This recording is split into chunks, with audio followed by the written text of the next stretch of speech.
സംസ്ഥാനത്തോട് കേന്ദ്രം കടുത്ത സാമ്പത്തിക അവഗണന കാട്ടുന്നുവെന്ന രൂക്ഷമായ വിമർശനമാണ് ബജറ്റ് അവതരിപ്പിച്ച് മന്ത്രി കെ എൻ ബാലഗോപാൽ നടത്തിയത്. കേന്ദ്രം വരിഞ്ഞു മുറുക്കിയിട്ടും കേരളം പിടിച്ചുനിന്നു എന്ന് മന്ത്രി പറഞ്ഞു. സർക്കാരിന്റെ ചെലവുകൾ കുറച്ചും തനതു വരുമാനം കൂട്ടിയുമാണ് കേരളം പ്രതിരോധ കോട്ട തീർത്തത് എന്നും കെ എൻ ബാലഗോപാൽ പറഞ്ഞു. പക്ഷേ കേരളത്തിൻ്റെ ഈ കൂട്ടായ്മയെ തകർക്കാൻ ഉഗ്രവിഷമുള്ള വർഗീയ സർപ്പങ്ങൾ തക്കം പാർക്കുന്നുണ്ട്. കേരളീയ ജീവിതത്തിൻ്റെ സ്വച്ഛതയിലേക്ക് വിഷം പകരാൻ അവർ പലവരും ശ്രമിച്ചിട്ടുണ്ട്. രാഷ്ട്രീയ വിമർശനങ്ങൾ ഉയർത്തിയാണ് കെ എൻ ബാലഗോപാൽ ബജറ്റ് അവതരണത്തിന് തുടക്കമിട്ടത്. കേന്ദ്ര സർക്കാരിന്റെ രൂക്ഷ വിമർശനം. സാമ്പത്തികമായി സംസ്ഥാനത്തെ കേന്ദ്രം ശ്വാസം മുട്ടിക്കുന്നുവെന്ന് മന്ത്രി.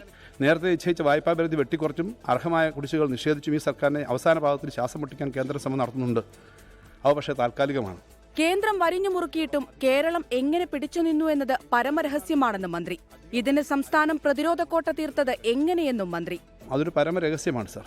ഇടതുപക്ഷ സർക്കാരിനെ ധനപരമായി ഒതുക്കാനുള്ള ശ്രമം കേന്ദ്രത്തിൻ്റെ ഭാഗത്തുനിന്ന് ഉണ്ടാവുമെന്ന് തുടക്കത്തിലെ കണക്കുകൂട്ടിയിരുന്നു.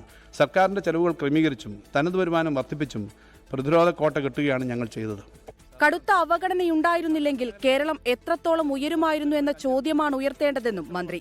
കേന്ദ്രത്തിൽ നിന്നുള്ള ആനുകൂല്യങ്ങൾ നേടാൻ മറ്റ് സംസ്ഥാനങ്ങൾ ഒന്നിച്ചിറങ്ങുമ്പോൾ കേരളത്തിൽ സ്ഥിതി വ്യത്യസ്തമെന്ന് പ്രതിപക്ഷത്തിനും വിമർശനം. കടുത്ത കേന്ദ്ര അവഗണന ഉണ്ടായിട്ടും എങ്ങനെ പിടിച്ചു എന്നതിലാണ് ചിലർക്ക് കുണ്ഠിതം. അങ്ങനെയൊരു സംശയം ഉണ്ടാവുക സ്വാഭാവികമാണ്. കടുത്ത അവഗണന ഉണ്ടായിരുന്നില്ലെങ്കിൽ കേരളം എത്രത്തോളം ഉയരുമായിരുന്നു എന്ന ചോദ്യമാണ് ഉയർത്തേണ്ടത്.